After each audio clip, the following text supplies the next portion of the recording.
That's for the two reasons. First of all, I love my country. And second of all, when I retired as vice president from President Trump, the email I sent to the man when the war Joe Ice was this. I said, I may be retiring from this position for the second time, but I'll never retire from having 6. So I make sure I go testify when I'm up there because I fight for another man when I get to this point. So she said, "Is your favorite president?" I said, "Oh, what are you doing?" I said, "Smoking whiskey." "What's that mean?" So after explaining to him what smoking whiskey meant, he goes, "Hey, you're just going to call you, me and Lindsay are golfing. We watched that video of you and NgocTrang like 10 times, we can't stop laughing.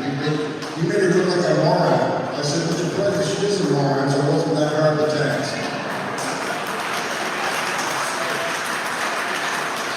But American Project came in, I gave some speeches while vacation council was in the room, and I gave him some speeches with him. And during the speech in Phoenix, Patrick Byrne took me aside and said, "Hey, would you be interested in taking over the CEO of the American Project?" Like I ain't got nothing to do. And I said, "I'll think about it." Then I started researching the American Project. I started researching, because I was a board there, right? So I started researching what the American Project did and was doing. And I started researching Patrick Byrne. Let me say something about Patrick Byrne. First of all, I've never met a man who loves this country more than Patrick Byrne. I've never met a man who has spent millions of dollars of his own money standing up this organization to fight for the American people. And for someone to do that, you know he's in the fight for this country. So Patrick, I'm honored that you can ask me for this. I'm honored to take it because I'm working with the finest men and women I've ever worked with in the American Project. So I'm going to spend just a few minutes and talk about American Project because all the experts in the American Project will be come up here and talk about their line of effort. Legislative action. We got Steve Montenegro will be talking about it. We got rights and freedom. We got Amanda that will speak about it. We got election integrity that Jason is going to speak about it. Border 911, we got Jason Jones going to speak about it. And we got a whole legal branch. That Russell Newman is our chief legal officer. And we just teamed up the Immigration Reform Law Institute with a group of probably the finest immigration attorneys in the country. I actually work with them. They've sued the Biden administration about 6-7 times, and they're 6-0. So we're seeking 2 seats from this administration. When I took the job, I wanted Border 911 to be front and center. And let me tell you why. I started the Border Patrol in 1984. I used to have hair, you see me, I used to have hair, it's risque. I started Border Patrol in 1984. And as I said earlier outside, I worked for 6 presidents, starting with Ronald Reagan. Every president I worked for took some steps to secure the border. Even Clinton Obama took some steps to secure the border because they understood you can't have national security without border security. It just don't make sense. When President Trump came in office, he called me on the day I retired. I was under command advice at over 32 years, and I said, "You know what? I thought Hillary Clinton would win the election. I did. Most American. So I announced my retirement before the election, said I'm leaving. I gave 120 days notice. And I signed a contract with the company, making about 3 times as much as they did as yes. So I was moving on, I refused to work for a president Hillary Clinton, and I was going to she's going to win. And I had this opportunity to present itself, so I took that. The night after the election, when President Trump won, I remember my wife looking at me and said, "Nobody will do it." But I already signed a contract with this company, I already was moving on, I already was before replacement. In January, after President Trump came to power, I had my retirement party. At the end of the retirement party, my chief of staff came up to me and said, "You have an emergency phone call in your office." My office was empty. All my stuff was already sitting at home in boxes. I was going to start my new job in the morning. It was a very tough day for me because after 32 years of carrying a badge and gun, that's when you become. That day I was carrying a badge and gun forever. That was a sad day for me. So I walked into my empty office, I picked the phone up, John Kelly, President Trump. John Kelly spoke up. John Kelly was the Secretary of Homeland Security at the time. It's his time. I know this is bad timing, but the President let me stay and he didn't recognize it. I said, bad timing, I just retired. And John Kelly said, no, you didn't. You paid more on that desk and I signed it. Will you take the job? And I said, well, I already signed the contract. I got to find out if I get out of it. I got to talk to my family. I said, I get back to you Monday morning. He said, yeah, Monday morning. John Kelly said, we'll call you at 800. And he left me this message. Because the President's on the line. Tom, the President Trump is asking you, I remember these words exactly. He's asking you, a career law enforcement officer, to serve your country a little bit longer. We need your help.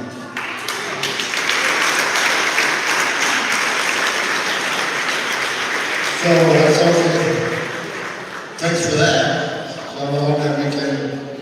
I told my wife about it. She goes, hell no.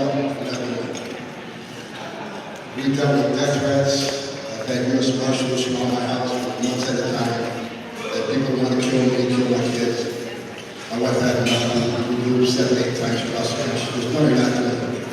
I said, this is the President of the United States. Because I don't like it. True story. She is the biggest man today because she saw this man get to this country. So he did this good. So Monday morning, I had the phone call, I said, let's do it. The next day, I'm at Air Force One, the greatest president of my lifetime, Donald Trump.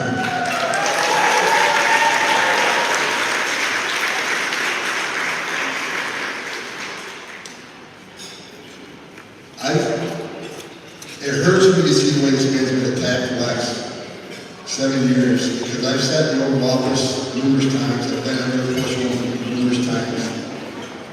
I spent many private meetings with this man. No one loves this country better than Donald Trump. You may think you do what you don't, I'm telling you. Like, I never met the man that got Air Force One for making a trip. I said, sir, what are your orders? He works. He goes to your job. Enforce laws in the war. You listen to the security order, enforce laws. That's what I'm asking you to do. Don't do part of this or part of that. Go do your job. You've done it for 30 years. Do it. Make me proud. That was his only instruction. So we kick ass. We kick ass.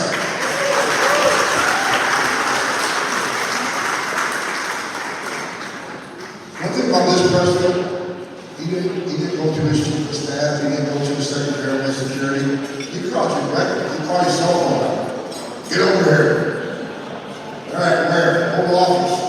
All right. I need to prepare? No. Get over here. You got 15 minutes. Sit in the Oval Office and he gave you instructions to do something. This man gave us the most secure board in this nation's history.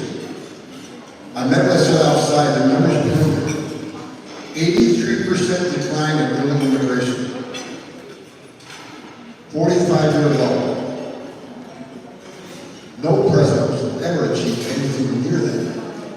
And that's despite unemployment numbers and the strongest army and military in the world, and producing our own fuel, getting those gas prices in decades. He just everything he did turned it over. And I love this man. I think he's a great president. I love him. And I told him,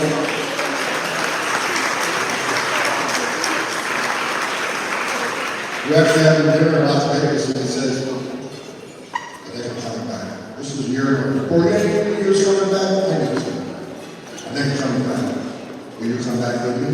I said, I'm so pissed off, I'll come back for free.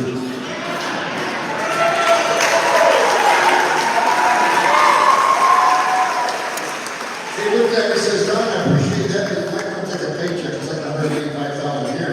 You might want to take it. And I made my commitment that night, and I stayed by the commitment. I can't wait to get back. He's going to be our next president, whether you like it or not.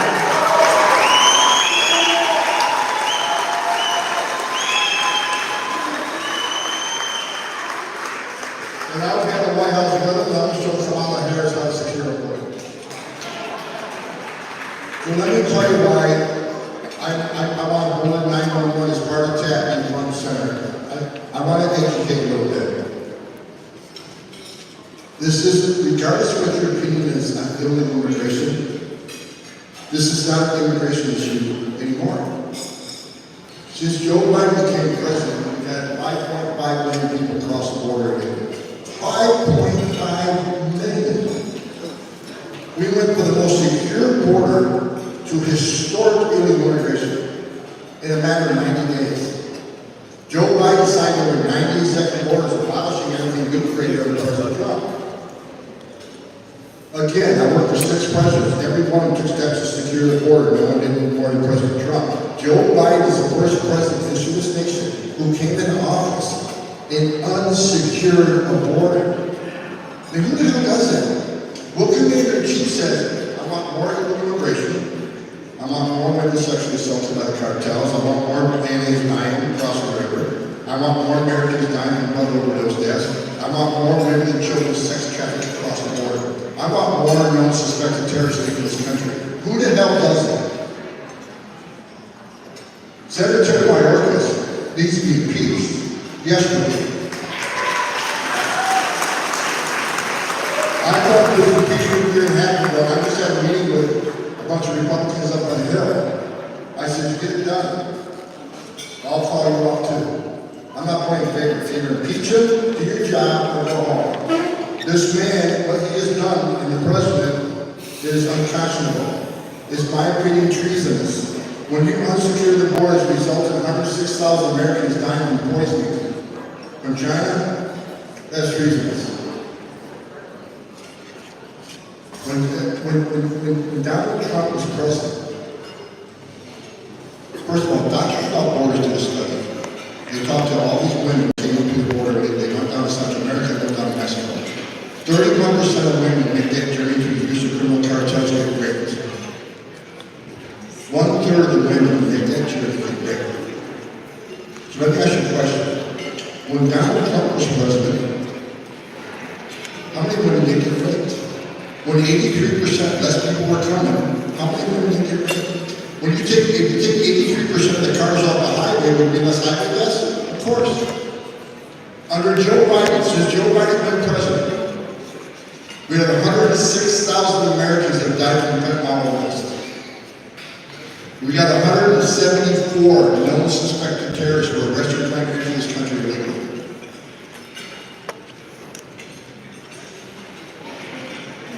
We got over 1,700 migrants that have died on U.S. soil. You got a record number of women and children sex trafficked into the United States. Cartels are making billions of dollars. That's what this president did. And they want to stand on a podium and say that President Trump, myself, we're inhumane, we're racist, our policies are inhumane. Well, they look at immigration on 83%. Let me ask you this. How many women did get raped? How many migrants didn't die? How many Americans didn't die? How many known suspected terrorists didn't sneak in the country? How many billions of dollars of cartels got there? President Trump's policies saved lives. Not one went brave supporting President Trump and what he did to this nation. He saved lives. So regardless of what your thoughts on illegal immigration, here's why, in my opinion, what's going on the border right now is the biggest national security failure in the history of this nation. There's 1.4 million gotaways. What is a gotaway? It's not a guest house. A gotaway is someone crossing the border legally. It's called a camera, traffic, sensor, or drone. They're counted. The border actually counts them. They can't respond because they're too busy changing diapers, making baby formula, making hospital. So they count the gotaways. 1.4 million known gotaways. These are what we know about. Many parts of the world don't have the technology because Biden shut down the technology from the building. So there's probably 3 or 4 million more that came across the border, but we don't know because they were not called technology. Well, you have 1.4 million gotaways. Border Patrol arresting people from 171 different countries. Some of those countries are sponsors of terrorism. They arrested 171. So how many of the 1.4 million came from the country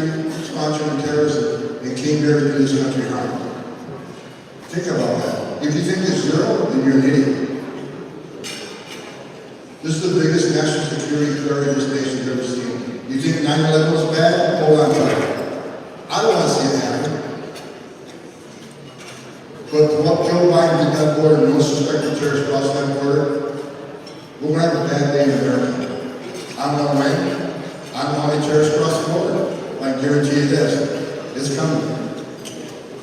This administration is no counter.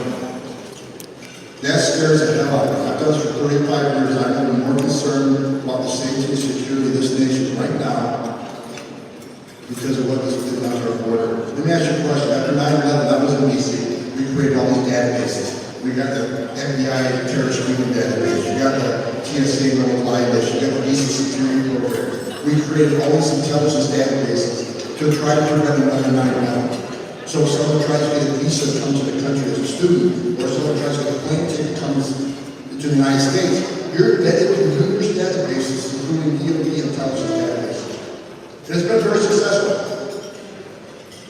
The visa security program has stopped over 6,000 people with derogatory information found through a background investigation from getting a visa to come to this country.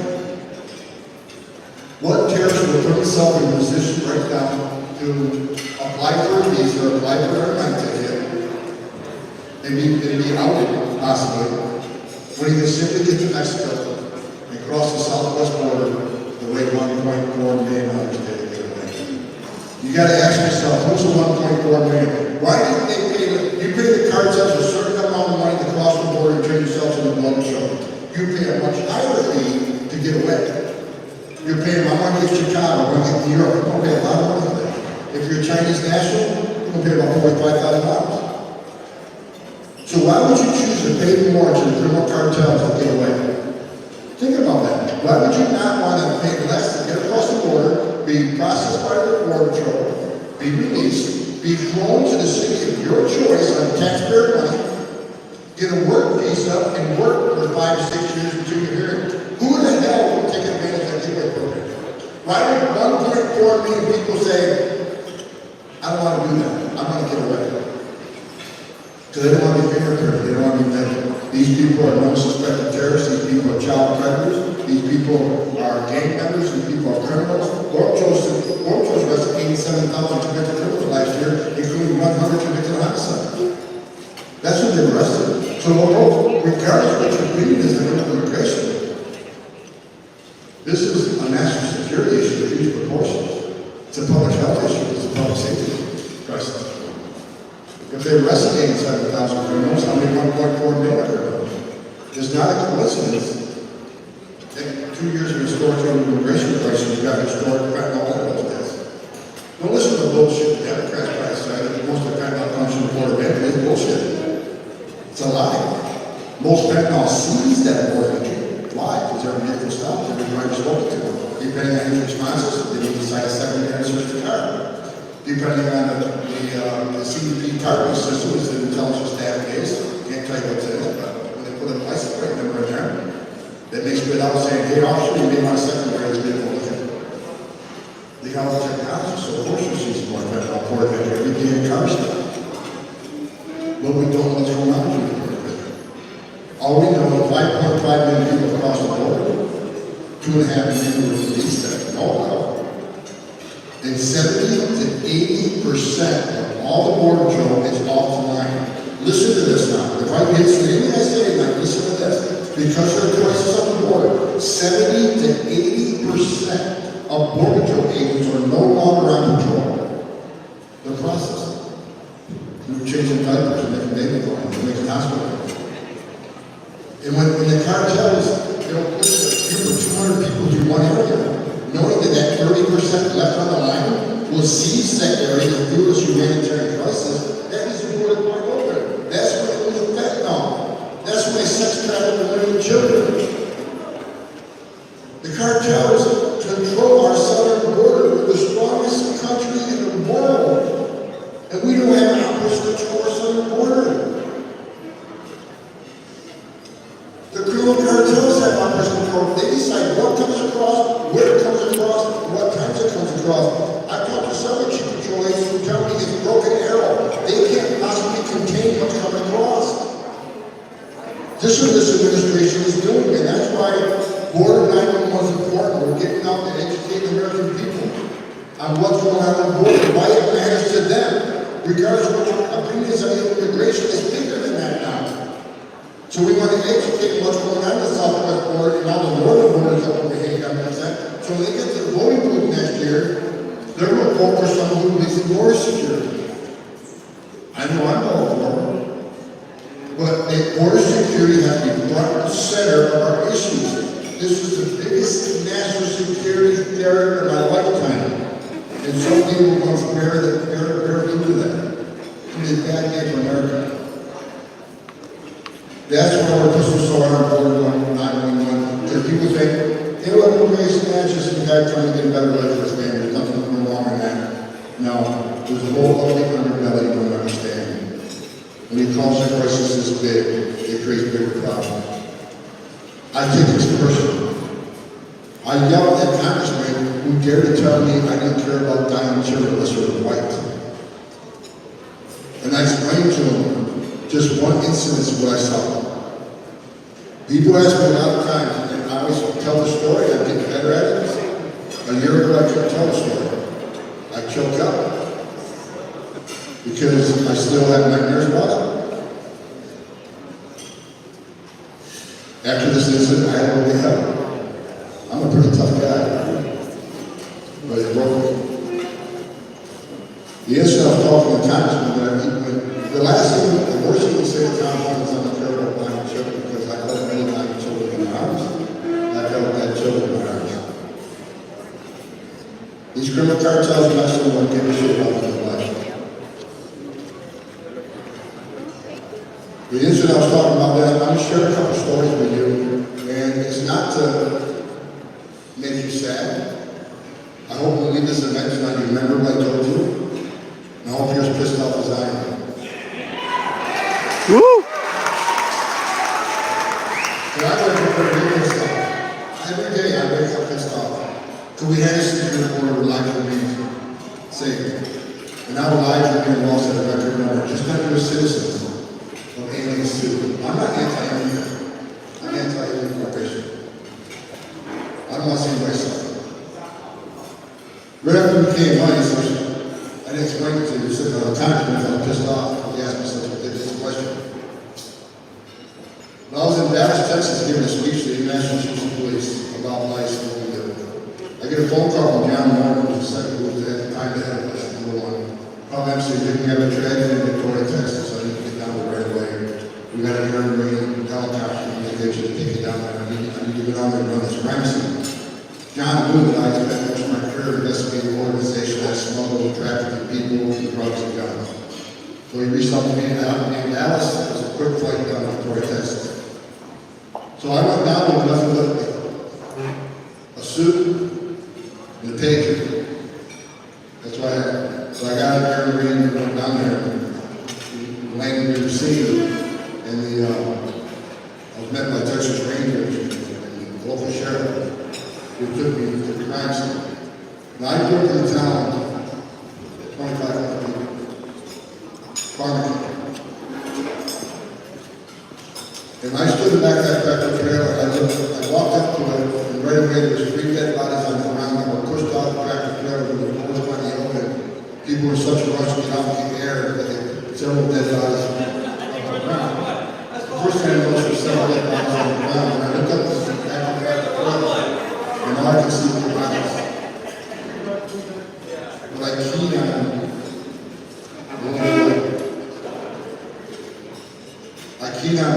on him right away, because I saw the little boy. He was wearing a yellow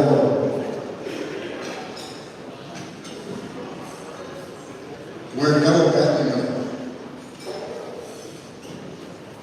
I climbed up past the tractor trailer and the crime scene photographer. I was telling him the pictures I needed. And I told him to leave the boy alone. Because we usually go sequential, so leave the boy alone. Not because it was the right thing to do, because I couldn't handle it at the time, because I had a lot of us at the time. And I knew, based on years of investigation, what that old boy went through his last hour of life. He begged to die. in a steel box. So we took the crime scene photos and I finally went to the boy. And I did it. I knelt on the side and put my hand down. Said a prayer because I knew what that little boy went through. He went through something no human beings ever did.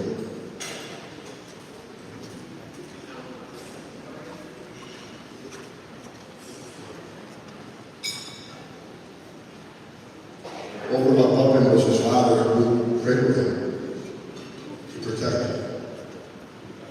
Yes, he was the first to die, and some of the migrants fell. They tear our boys' limbs off and he drove to the brake lights and went all the kinds of crap. Can you imagine how scared that little boy was?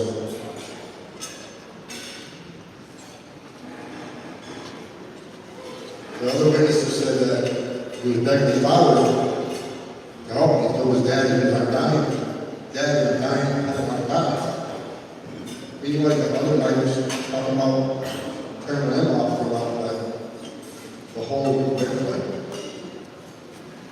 That isn't changing his record because it's preventable.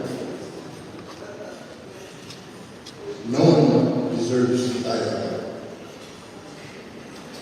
So when that guy asked me, did I hear about 9 children? Because when it was covered 9 children, I lost it. Matter of fact, I got in trouble because a couple days later I was doing an interview with Fox News. I think it was Brian Kilby asked me. What was the first thing that went through your mind when he said that to you? And I answered truthfully. It got me in trouble. I said, I want to get up and kill the beat. I want to get up in that chair, walk over and beat the hell out of him. That's the worst thing you say to someone like me, who's dealt with the tragedies I've dealt with. I did. I just yelled at him. Now that's what happened years ago. Well, understand, while we're sitting having dinner tonight, a child's dying in Southwest Florida. Several women are being raped tonight. Yeah. Most suspected terrorists across the border. That last one across killing innocent Americans. That's why immigration is important, because your cost of rights is big and costs a lot of other problems. You think you're 9 years old, it's not. I said earlier, 1,700 migrants have died in the river for all suffering. I just got back from Brooks County, Texas, a couple months ago. I was with Benny Martinez on Brooks County. I was with his deputies for 4 hours. We found 2 dead bodies for 4 hours. Benny says he probably find 25% of the bodies, because by the time they find them, the thousands of acres, they're usually torn apart by animals, wild hogs. The coyotes just split all over the place, sometimes they never find them. I know people that go down the river, sometimes they never find them. This open border, despite this administration says we made, is killing Americans at record numbers, killing migrants at record numbers, who I understand the countries for that way. They don't realize that when you make a deal with migrant smugglers, the cartels, you can't cross the border without this becoming a cartel. If you try to cross the border without paying off the cartels, paying a plaza fee, you got to pay a plaza tax to operate in your area. If you don't pay it, they'll kill you. So I was out in Brooks County and they introduced me to the stock market.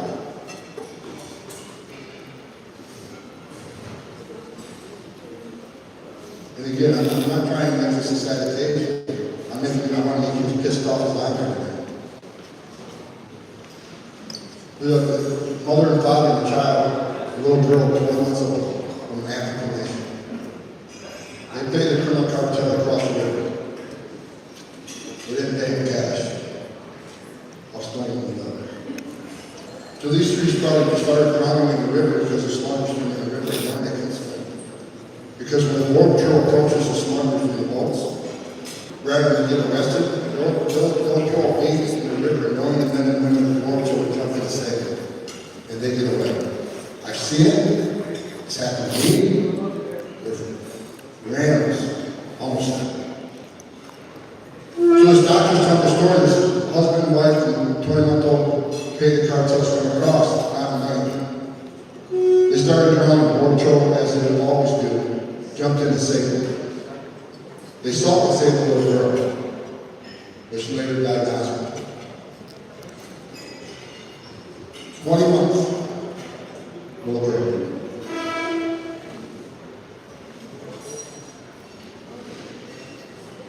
They did the post-mortem of the little girl.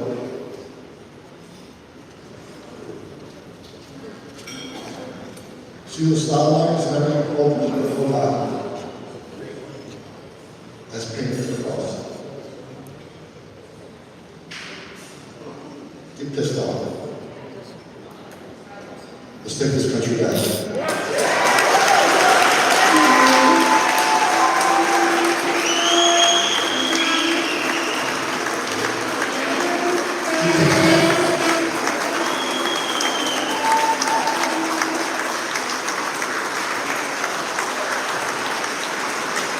I want to end this. To the men and women of white law, I started my first book today. To the men and women of white law and life, their morals in the toilet. Every time I talk to one of them, I tell them, hang on. Hang on for your head. Hang on.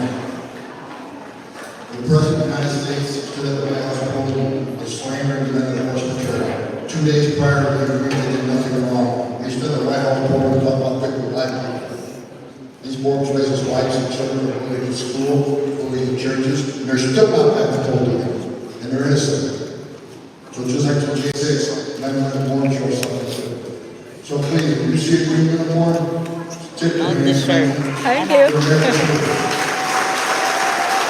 So I will this, so I remember.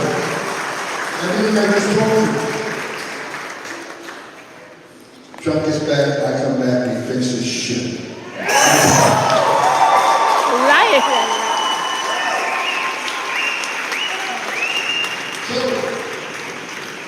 I want to introduce a man, but before I bring up the stage or the video. This will get you going.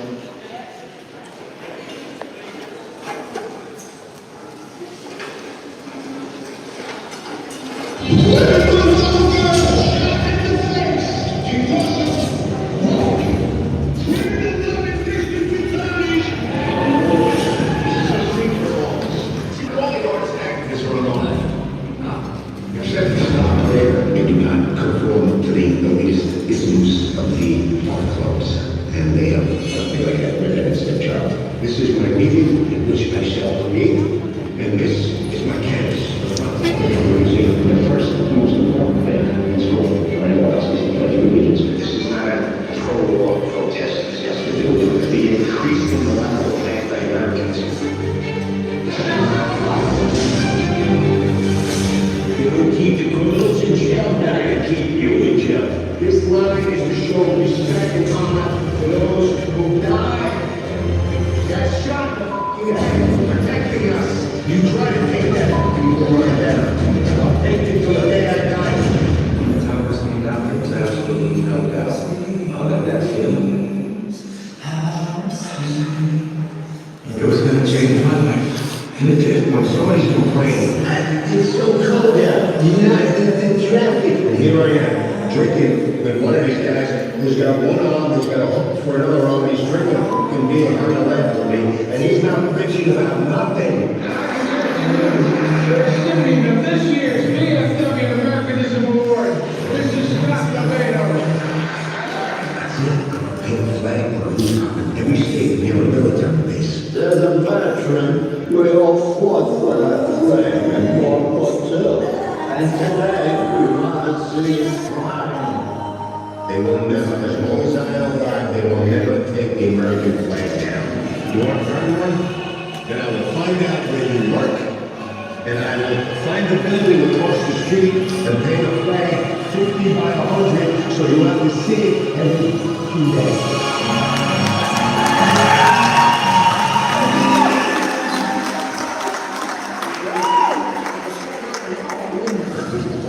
The hate I get is astronomical. If everybody like me, I'm doing something wrong. My mother's advice, whatever you do in your life, as long as you believe it in your heart, and always take care of those less fortunate. My father's advice was, son, take it from me.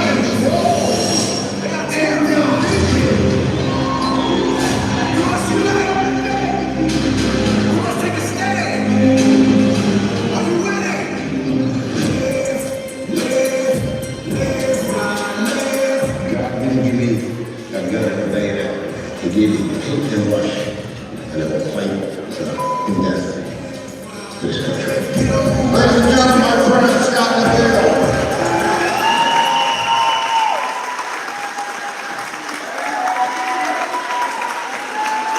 He's pissed off too.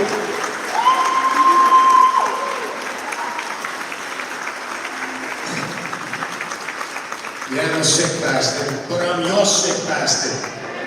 I'm not a man of words. My words and my thoughts are on my canvases. And if you notice, there's some of them outside here somewhere that the greatest president in the world signed a few of them. And they were for auction, so we'll make some money for this cause. Just really quick, I got a message to the art world who 30 years ago told me to go to hell because I didn't pronounce my R's properly because I come from Staten Island. I am a straight white Republican. I like Mexico, I like the NRA. So my message to the art world who told me I couldn't be anybody, I'm in the house of POTUS 45 and 47. So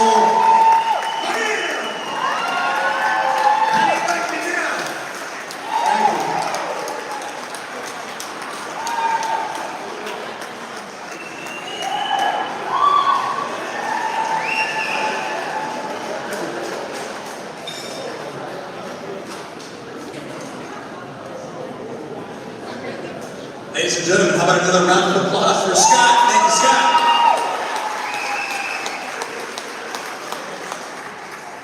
And thank you, Tom, for a great inspirational message.